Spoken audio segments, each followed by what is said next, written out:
El Ministerio de Educación presenta Educativamente, un podcast sobre el bienestar socioemocional de nuestras comunidades educativas. Este podcast está compuesto por una serie de conversaciones con especialistas que nos entregan recursos y herramientas pedagógicas para fortalecer el bienestar socioemocional de nuestras comunidades educativas. Este espacio es promovido por el Ministerio de Educación. ¿Qué tal? ¿Cómo están? Bienvenidas y bienvenidos a este espacio de conversación. En este capítulo estaremos revisando un tema bastante interesante, que es vivir la esperanza. Para hablar sobre este tema, conversaremos con Antonio Moreno. Antonio es psicólogo infanto-juvenil, candidato a doctor en psicología por la Universidad Diego Portales. Además, es magíster en psicología social de la misma universidad y magíster en psicología clínica de la Universidad Andrés Bello. Actualmente se desempeña como docente universitario, investigador en materias de inclusión y como psicólogo clínico. ¿Qué tal y cómo estás, Antonio? Bienvenido. Hola, Ramón. ¿Qué tal? Bueno, partamos definiendo este tema para que demos un marco respecto de la esperanza o la desesperanza, ¿no? Cuéntanos un poco acerca de eso y luego vamos ahondando en el concepto. Bueno, sí, es un concepto muy amplio y como lo hemos comentado otras veces, es necesario preguntarse al inicio qué relación tiene el mundo educativo con este concepto. Un concepto al cual nos hemos acercado a lo mejor por los textos de Freire, al cual a lo mejor podemos referirnos en algún momento, pero parece ser que la labor educativa y el sentimiento de esperanza, si es que fuera la esperanza un sentimiento, están de alguna manera muy relacionadas y parece estar también enraizado también en el sentido común de las personas, donde la formación de las nuevas generaciones está directamente involucrada con la experiencia emocional de poder pensar un futuro mejor o pensar una forma de relacionarse mejor. Entonces, parece ser de que si estamos hablando de esto hoy día, aquí, es porque más bien tenemos presente ese sentimiento de desesperanza en todos los ámbitos sociales y por lo tanto de nuestra subjetividad, de nuestra forma de sentir, de pensar. Y gran parte de esa desesperanza, de que las cosas no resultan, parece estar asociado a lo que vivimos o vemos en el colegio. Cuando vemos recientemente resultados de pruebas estandarizadas o cuando vemos en la opinión pública conflictos graves que pueden pasar donde hay niños que están involucrados, niños y niñas, sentimos un sentimiento particular, más allá de analizar el problema, pensamos de que las cosas en realidad van por un rumbo muy negativo. Y entonces el sentimiento de que las cosas no resultan impacta en el diario ejercicio de los educadores en la escuela. Entonces, ¿qué implicancias podría tener que ni los padres, ni los directivos, ni los chicos, ni los profesores, los educadores, tengan el sentimiento, la experiencia de que lo que están haciendo va a funcionar?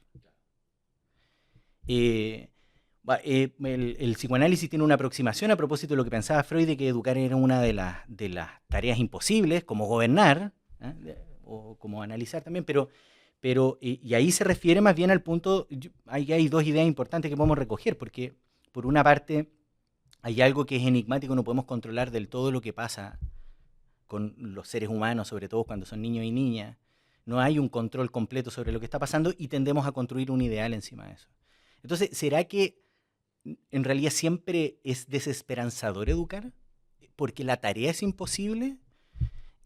Al menos podemos hablar desde nuestros sentires, pero históricamente en nuestro país han habido momentos de mucha esperanza En la educación pública. En la educación pública. Y no solamente en que pueda haber un resultado X o Y, sino más bien de pensar la vida familiar y de la sociedad en su conjunto, y de un lazo social nuevo y transformador desde la educación, como los movimientos de la ley de instrucción primaria obligatoria, principio del año 20, un movimiento en algunos aspectos revolucionario y que convocaba a toda la sociedad en su conjunto y donde nos llenamos de esperanza finalmente.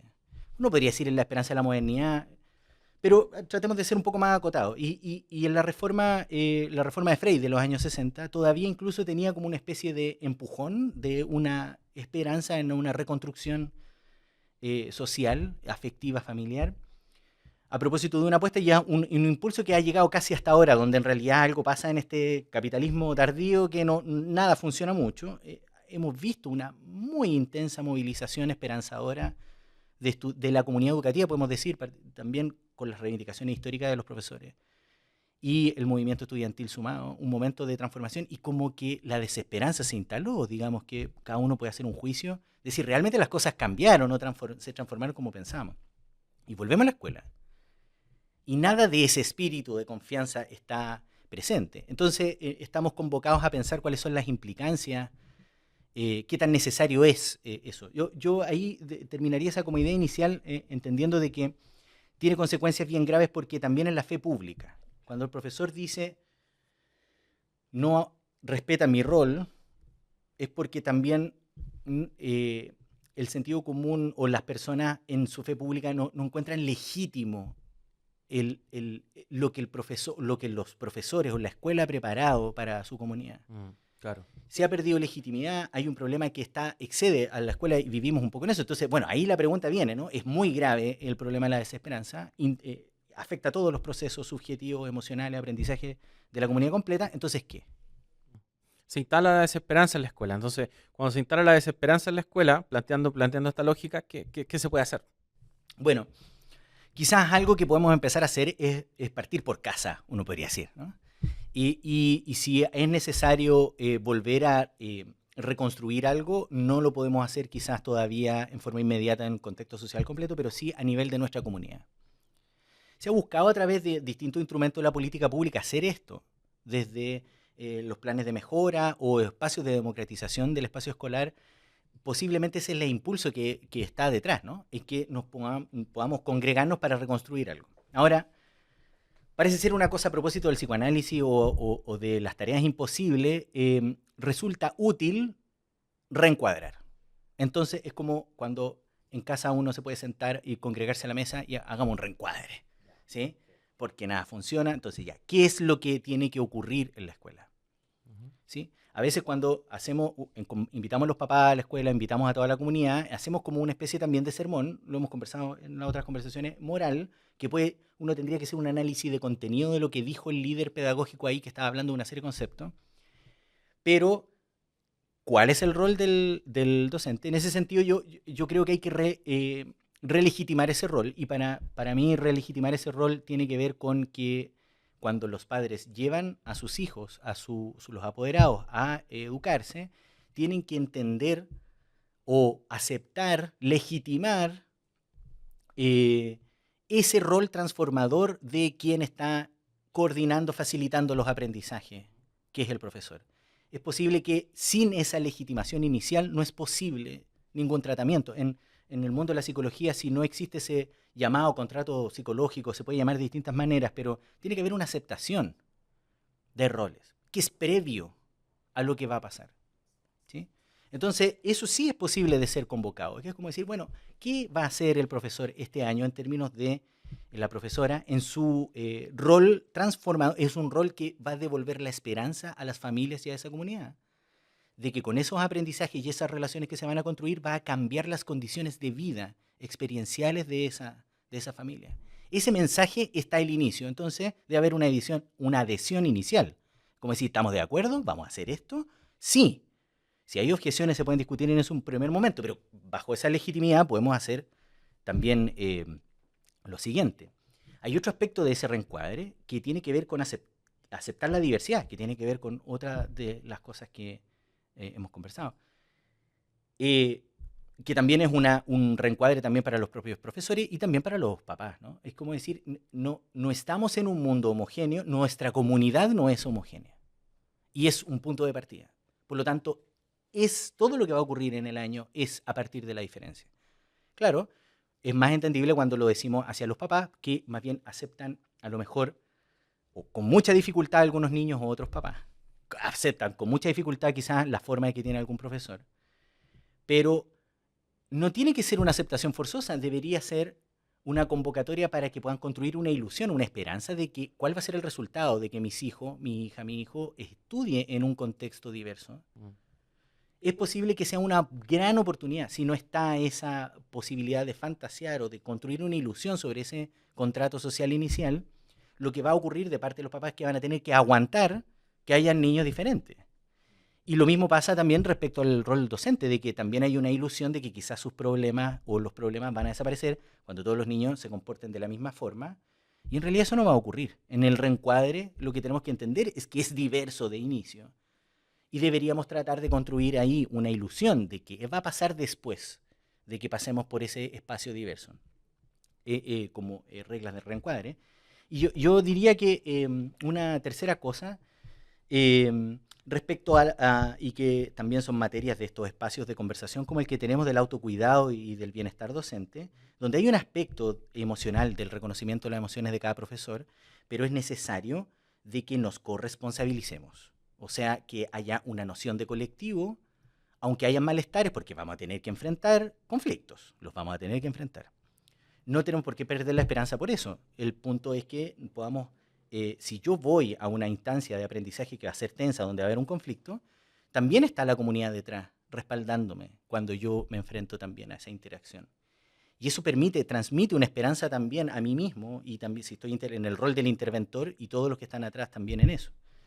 Son ilusiones, no son todavía cosas concretas, pero son más bien encuadres que nos permiten entender qué es lo que vamos a hacer cuando empiece el lunes a las 8 de la mañana, qué va a comenzar, y como tú tienes una esperanza, entonces lo que va a pasar es algo que te va a sorprender, es algo que todavía no ha ocurrido, sino que está por ocurrir en base a este nuevo encuadre que pudimos hacer, digamos.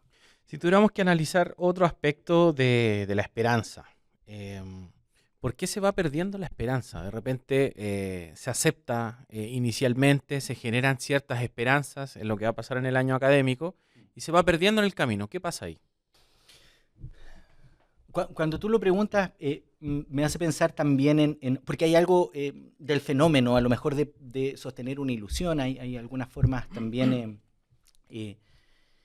de pensar qué significa eso de poder ilusionarse de que algo puede estar mejor después. Parece que es necesario que también otro colabore en eso. También hay algunas formas de entender del psicoanálisis también desde etapas muy tempranas de los seres humanos necesitan tener una experiencia determinada por la intervención de ese otro, que a uno le permite creer que tiene una acción en el mundo, ¿sí? Y que seguramente tiene un componente de ilusión, pero que es imprescindible que eso ocurra para poder actuar en el mundo. Eso uno podría decir en términos generales, cuando no está ese otro. Algo pasa, que se cae, no es posible sostener la esperanza uno en sí mismo. Necesita una comunidad para eso. Entonces, entendiendo eso como no hay una esperanza sin comunidad, entonces primero quizás es la comunidad para poder hacer una promesa, una declaración, un reencuadre de esperanza para ver qué va a pasar dentro de esa comunidad. Ahora, en términos específicos, cuando tú lo preguntas, me hace pensar de algo también particular que pasa en la desesperanza del docente que va a llegar, va a enfrentar de nuevo el día de la marmota, como se dice, a propósito de la repetición infinita de esto, y que va a volver a pasar esto que no va a resultar. No va a resultar lo que preparé o lo que a mí me gustaría cambiar. Ahí las cartas, Freire después de escribir la pedagogía del oprimido, y está en lo de la esperanza, la pedagogía de la esperanza que está revisando, escribe esta carta donde habla sobre lo que requiere el profesor. Entonces habla de una preparación, en el contexto, en el marco de la esperanza, posiblemente, ¿no? Y la comunidad. Tiene que tener, es una actividad de aprendizaje, dice, y es una actividad placentera, seria, que requiere una preparación. Y ahí hay algo que es muy importante, porque ¿qué preparación es? O sea, parece ser que para generar esa esperanza se requiere algo.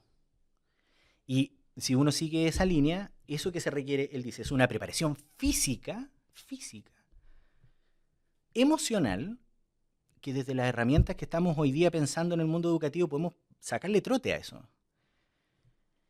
Entendía esa experiencia física, luego lo emocional, como esta experiencia del cuerpo, y que uno puede pensar cómo es esta experiencia, tener una relación con esta experiencia del cuerpo, y afectiva. Uno dice, bueno, pero lo emocional y lo afectivo pueden parecerse, pero ahí hay una diferencia porque el afecto es relacional, tiene un componente intersubjetivo, es cómo se vive esa experiencia emocional con otros. Entonces, es en esa declaración, en esa carta, cuando estamos pensando en qué es lo que tiene que ocurrir como efecto esperanzador de esa comunidad que aprende, el profesor, la educadora tiene que estar preparada física, emocional y afectivamente, luego también científicamente. Entonces, desde ahí, esa preparación, ese trabajo consigo mismo, permite generar vínculos posteriormente y construir relaciones afectivas con los alumnos. Entonces, en los espacios de capacitación donde uno participa, las preguntas son recurrentes, así como, profesor, dígame, ¿cuáles son los tips para poder tener un mejor vínculo con los estudiantes y mejorar la relación? Entonces, desde esta perspectiva, sin comunidad y sin esperanza, habría un problema también un poco metodológico. Falta una preparación, que también es con otro, pero requiere un tiempo de preparación. Creo que la palabra nos dice que no podemos tampoco salir sin prepararnos. Una actividad que siempre le ha enseñado al resto de la sociedad que requiere preparación es la actividad del docente.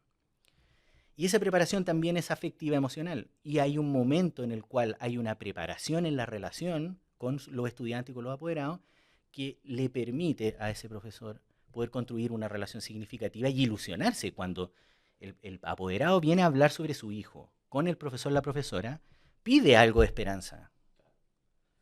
Y si el profesor está desesperanzado, es todo una... Va a costar que entregue esperanza a alguien desesperanzado. Claro, es trágico, ¿no? Entonces, ¿cómo está esa preparación de ese docente? Bueno, implica esa preparación que se hace también con otros, digamos.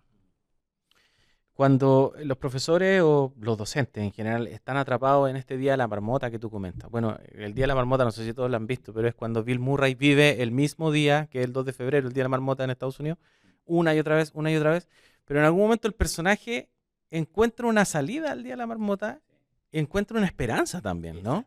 Y entonces, logrando eso, el arco emotivo del personaje es que al final logra, de alguna forma, salir de este Día de la Marmota. Entonces, ¿cómo es que un docente pudiese también, atrapado en su rutina, encontrar algunas vías de escape, algunas salidas que le permitan también ver algo nuevo, ver algo esperanzador también? Sí. Es interesante el apunte que hace respecto a lo que genera como el cambio, el desplazamiento de la repetición. O sea, algo finalmente se construye sobre esa o a un costado. Bueno, yo tomaría de eso que tú dices, de la búsqueda permanente de ese personaje en su desarrollo, de las respuestas de los otros. O sea, todas las claves están en la forma en cómo él recorre sus relaciones con esos personajes. Y en algunos momentos encuentra entonces una experiencia afectiva que es entender ciertas cosas en la relación con los demás. Pero además es muy interesante el ejemplo porque requiere tiempo. Porque si se le pregunta a ese sujeto que todavía está en la repetición, antes de que pudiera elaborar algo de eso, su respuesta va a ser angustia. Y esa angustia es la que vemos como respuesta de parte de los docentes. Entonces, recorrer esas relaciones y entender que hay un tiempo para eso, de preparación, es algo que las escuelas deben retomar como parte de sus metodologías, no como el voluntarismo o la capacidad de aplomo que te pueda tener algún sujeto en particular. No tiene sentido. Eso me lleva de nuevo a esta como también recomendación de la carta que te mencionaba de Freire, es maestra no tía, dice él. Entonces dice, no es tía porque no es o sea, los chicos tienen tías familiares que los cuidan, ¿sí? Creo que ya se ha comentado esto, ¿no? Que yo creo que es muy importante. No, entonces es un trabajo. Ahora, que implica una forma de cuidado, por supuesto, pero es un trabajo. Lo que dice Freire ahí en la carta es que eso requiere una militancia. Fíjate que al final hay una cierta respuesta, que es algo política también, respecto a la esperanza en una comunidad, en donde implica que esa militancia implica militancia en esa docencia, en ese trabajo, no en un partido político, ¿sí? Respecto de hacer un trabajo, una especie también como de activismo, que los profesores lo hacen, de aprendizaje, de comunidad, un activismo de comunidad, de llegar en la mañana, preocuparse del diario mural. El diario mural no va a resolver ningún problema, pero son los trayectos de ese Día de la Marmota que de repente pueden ir cambiando, porque está presente la comunidad, aparece un otro que necesita arrojar algo encima de eso, pero es un trabajo profesional y que implica un desarrollo que también es emocional y también es científico, porque además los profesores están siempre perfeccionándose, y que un poco parte de las iniciativas históricas que comenzaron en el CPIP o estos organismos históricos en Chile que continúan después de muchas décadas con espacios como estos. Y eso, en definitiva, no es solamente conocimiento en sí mismo, sino que también es una forma de volver a pensar la comunidad, No sé, bueno, ahora a nivel local partimos esta conversación situando de que nuestro ámbito de acción es nuestra propia comunidad de aprendizaje. Pero en realidad la vocación o hacia dónde van los corazones, digamos, las intenciones, es hacia la transformación nuevamente social, que en algún momento en la historia de Chile nosotros hemos vivido a través de las movilizaciones de educadores, digamos. Claro, pero el tema ahí, Antonio, y que lo has comentado en distintos momentos de la conversación, es este trabajo que tú tienes de desarrollo colectivo, ¿no? Eso es clave, lo hemos comentado en varios momentos, de distintas miradas, lo has abordado, pero este del desarrollo colectivo, o sea, que entiendan nuestros docentes que nos pueden estar viendo o escuchando, que si bien hay otros aspectos socioemocionales que son súper personales de trabajo y de autorreconocimiento, también está esto de la esperanza, del respeto y de otros trabajos que se están haciendo que tienen que ser con vinculación con el otro, con sus pares y con la relación que tienen con los y las estudiantes. Sí, eso que vuelve a traer lo que dice, pone como un cierto punto de partida. O sea, ¿qué es lo que hace el docente cuando está en el transporte público o en su auto o en lo que fue en la bicicleta? ¿Qué es lo que está pensando como esperanza o lo que va a pasar consigo mismo, digamos, o con la comunidad en la que convive? Entonces, claro, posiblemente el pesar o el malestar hace que sea muy lejos, o esté muy lejos todavía, o sea muy abstracto, pensar en una transformación social para cambiar su experiencia mientras pedalea, mientras va escuchando algo en los fonos. Ahora, se entiende eso, pero cuando llegamos a la comunidad, lo que pasan una serie de otras cosas que no necesariamente son el encuentro individual entre estudiantes y ese profesor o esa profesora, sino que además pasan una serie de relaciones entre medio que construyen la vida de ese docente. Entonces, a propósito, y quiero tomar específicamente eso en sentido de decir, hagamos un taller entonces de autoconocimiento, un taller de desarrollo emocional, en donde es diferente pensar, hacer de nuevo la reflexión y volver de nuevo a cerrar los ojos, volver de nuevo a la experiencia de cuando voy en el metro todos los días, cuando voy en la micro, y hago clase y de repente tengo un conflicto, a pensar en otra cosa distinta, sería pensar en la forma en cómo nos relacionamos todos los días o cómo construimos no solamente la convivencia, sino que el propósito de lo que hacemos. Entonces al otro día uno podría pensar cuál es el propósito de comunidad, en qué estamos trabajando colectivamente respecto a esos niños. Y eso a veces los profesores lo hacen a pesar de todas las dificultades. Y cuando se piensa más en colectivo, cuando se piensa en qué es lo que estamos preparando todos, no necesariamente yo, todos estamos preparando el día de hoy para estos chicos o para estas comunidades y funciona algo, ahí se genera la esperanza. No se genera la esperanza solo. Es un acto relacional y un lugar privilegiado para que ocurra ese acto de esperanza, de pensar en cómo se puede transformar para mañana, ha sido siempre la escuela. Y en nuestro país, además, tenemos una historia donde se ha pensado eso en la escuela.